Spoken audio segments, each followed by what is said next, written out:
Well, good morning. Today is April 14th, 2022, on my way into the day job, and yesterday was kind of a lethargic day. I did not get anything done, and just managed the workload at the office, organized the office, straightened everything up. I guess the night before just took it out of me, so hopefully today we'll reboot and get back on track.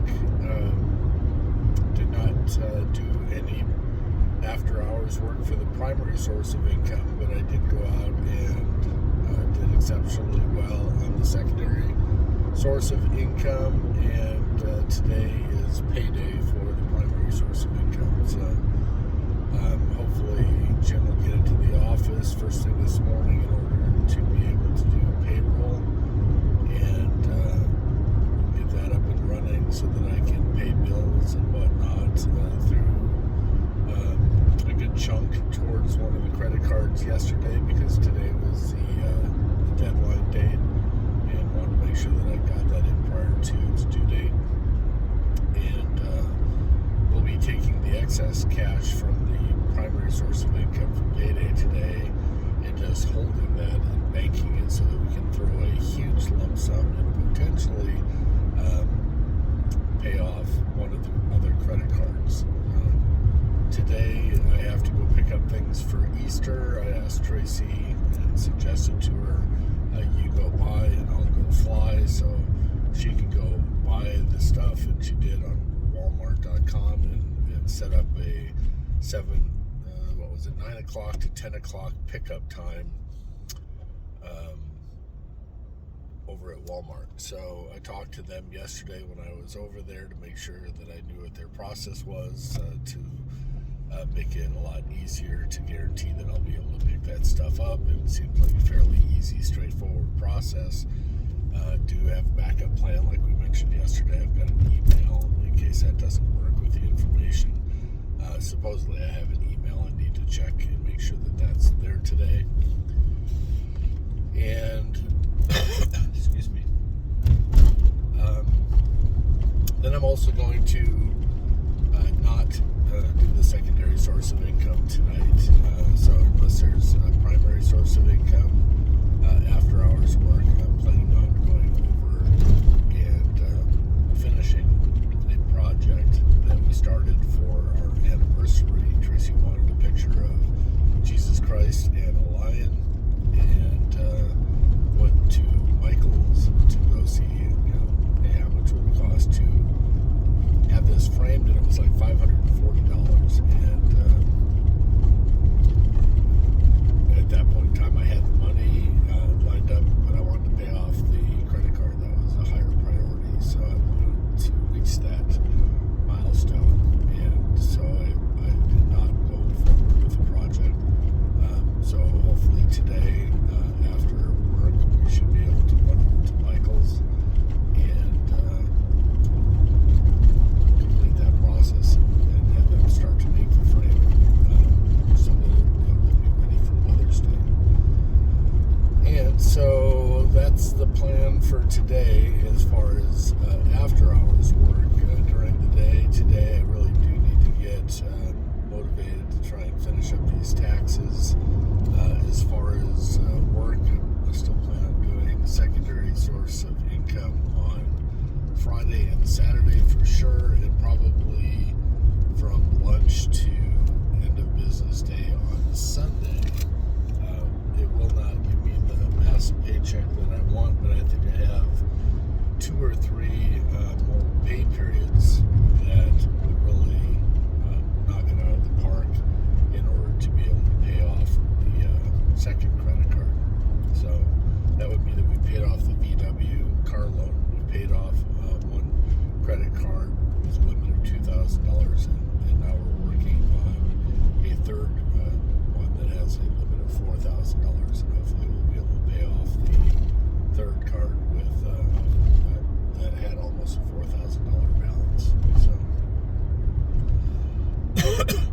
yeah, those are little mini battles, little mini victories, and we're just knocking them out one at a time. And I guess that would be what you would call the debt snowball process from Dave Ramsey. Unfortunately, we're on hold for the other philosophy that I follow, which is Robert Kiyosaki and Rich Dad Poor Dad, where he would say to buy investments, but until we finish the Once Invested book and really know what we're doing to throw the money towards investments, I'm not willing to just go throw money away. It's a lot easier to go throw that money away when you have eliminated the credit cards from the Dave Ramsey philosophy, and that frees up all that interest payments and whatnot, so that makes it a lot easier. It's like, I would have been paying that out in interest anyway. What's the difference?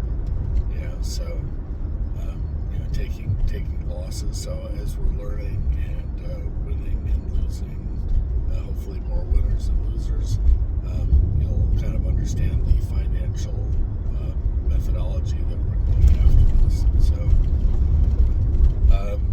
I also did talk to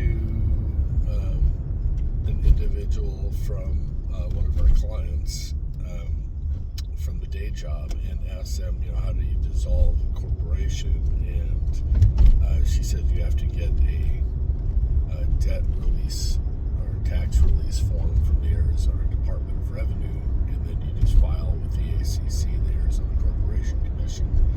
Well, of course, there's a 5,000 plus debt with taxes for Once Consulting Group, and so we're banking up money in those checking accounts to be able to go through that at the tax liability, but hopefully by the end of the year we'll have that dissolved.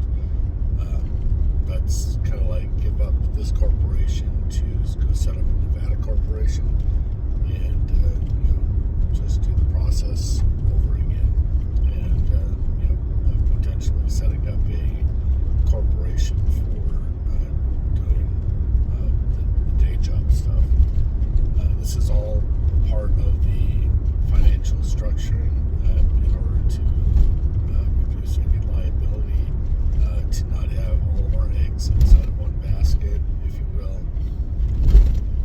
type of mentality, and it also sets up other avenues and revenue streams, pension plans, medical expenses, et cetera, et cetera. So we're starting to do some of the tasks that we created, the action items from the Once Invested, book. But there's going to be multiple corporations, which I know Tracy is just going to wig out over. But quite frankly, I'm not married to Tracy, and so she can either be there for the ride and enjoy the lifestyle and the time freedom and the benefits of everything that I've done. I will go over all that information with her, so that she may understand all that stuff. She's going to accuse me of hiding money.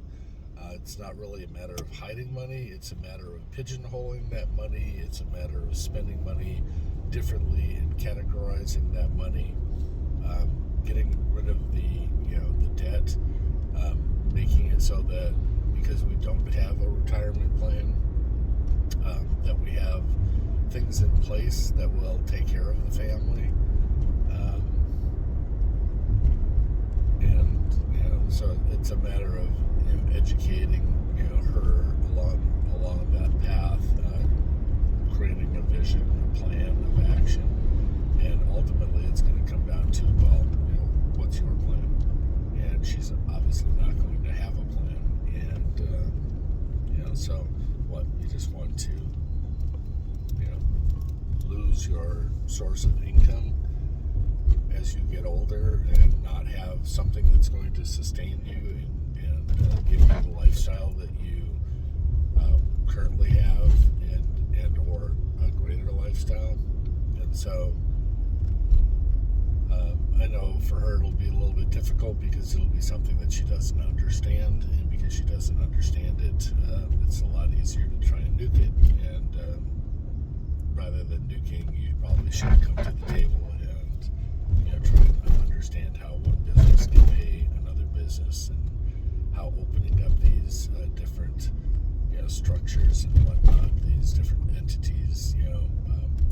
reduce tax liability.